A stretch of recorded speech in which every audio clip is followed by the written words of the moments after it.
Hi friends, రీసెంట్గా ఒక issue ఇండియాలో చాలా హల్చల్ చేస్తుంది. చాలామందిని బాధించింది కూడా. ఎందుకంటే ఒక చదువుకున్న తల్లి, ఒక వ్యాపారవేత్త, ఆమె తన కన్న కుమారుణ్ణి 10 ఏళ్ల కన్న కుమారుణ్ణి హత్య చేసింది. ఎందుకు చేసింది అలా? దానికి రీజన్స్ ఏంటి, ఎలా చేసింది అనేది ఈ వీడియోలో తెలుసుకుందాం.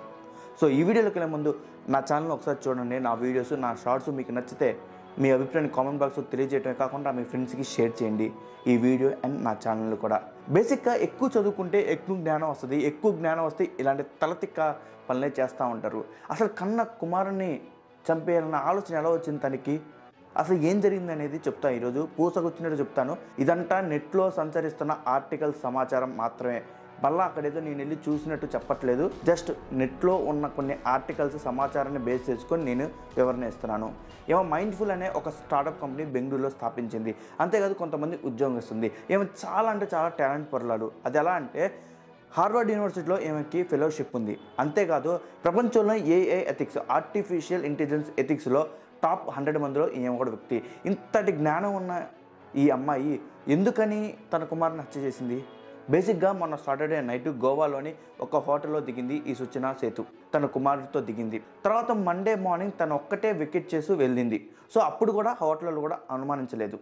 అసలు ఏం జరిగిందంటే హోటల్ క్లీన్ చేయడానికి రూమ్ సర్వీస్ వాళ్ళు వెళ్తే అక్కడ బ్లడ్ చూసి భయపడ్డారు. భయపడంగానే అక్కడున్న ఓనర్స్కి, మేనేజర్స్కి చెప్పగానే అక్కడ రూమ్లో బ్లడ్ ఉందని చెప్పేసి. సో వాళ్ళు పోలీస్కి ఇన్ఫార్మ్ చేశారు.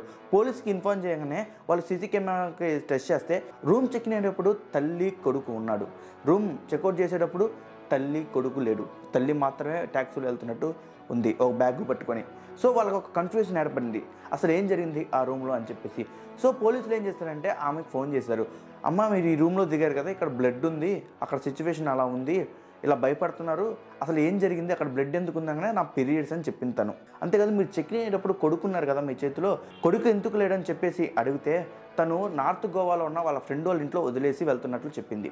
చెప్పిన తర్వాత పోలీసులకి అనుమానం వచ్చింది. ఇదంతా ఏదో తేడా కొడుతుందని చెప్పి పోలీసులు అక్కడున్న బెంగళూరు పోలీసుకి ఇన్ఫార్మ్ చేసి ఆ ట్యాక్సీ డ్రైవర్ నంబర్ కనుక్కొని ఆ ట్యాక్సీ డ్రైవర్ని బెంగళూరు పోలీస్ స్టేషన్కి తీసుకెళ్ళమని చెప్పారు. తీసుకెళ్ళిన తర్వాత ఆమె అక్కడ సరెండర్ అయిపోయింది. ఇంకా తప్పలా, అంత ఆలోచించలేకపోయింది ఆమె. పాపం హత్య చేయడం చేసింది కానీ అంత ఆలోచించలేకపోయింది. పోలీసులా నన్ను ఎత్తుక్కుంటే ఇలా వచ్చి ఇంత టాక్టికల్గా నన్ను పట్టుకుంటారని చెప్పేసి. అక్కడ ఇన్వెస్టిగేషన్ చేసిన ప్రకారం అయితే ఫస్ట్ నేను చంపలేదని చెప్పింది తను ముందే చనిపోయాడు, నాకేం చేయాలో అర్థం కాక నేను చేయకోసుకున్నాను, ఆ బ్లడ్ అదని చెప్పింది. తర్వాత ఈ పోస్ట్ మార్టం రిపోర్ట్లు తెలియదంటే ఎవరో దిండు పెట్టి బాగా ఊపిరాడకుండా చంపేశారని నివేదిక బయటకు వచ్చింది. సో ఇప్పటికీ అది ఎవరు చంపారు, ఏం చేశారో బయటికి అయితే తెలియదు. బట్ తనే చేసిందని ఆల్మోస్ట్ పోలీసులు కన్ఫర్మ్ అయ్యారు. ఎందుకు కన్ఫర్మ్ అంటే తాత్కాలిక ప్రాథమిక రిపోర్ట్లో ఏం చెప్పారంటే పోలీసులు రీసెంట్గా కోర్టు వాళ్ళ హస్బెండ్కి విజిటింగ్ రైట్స్ ఇచ్చింది. అదేంటంటే తన పిల్లగాన్ని తీసుకెళ్ళొచ్చని కొన్ని రోజులు.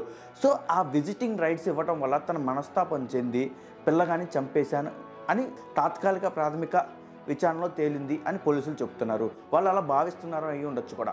సో బేసిక్గా ఆలోచిస్తే తను ఎందుకు ఇలా చేసిందంటే వాళ్ళ హస్బెండ్తో తన పిల్లగాడు వెళ్ళటం ఇష్టం లేదు తనకి. అదొకటి వాస్తవంగా తేలుతుంది. ఇంకో విషయం ఏంటంటే తను బాగా చదువుకుంది. ఆ చదువుకోవడం వల్ల బాగా కొవ్వు ఎక్కువ.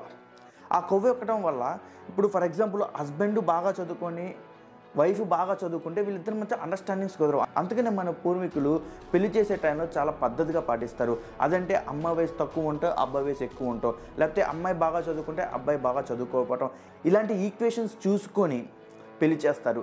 సో అది ఇప్పుడు తేడా కొడుతుంది. ఎందుకంటే రీసెంట్గా జరిగిన ఒక సర్వేలో ఎక్కువ లవ్ మ్యారేజ్ చేసుకున్న వాళ్ళు విడిపోతున్నారంట, ఎక్కువ విడాకులు తీసుకుంటున్నారంట, డైవర్సులు తీసుకుంటున్నారంట.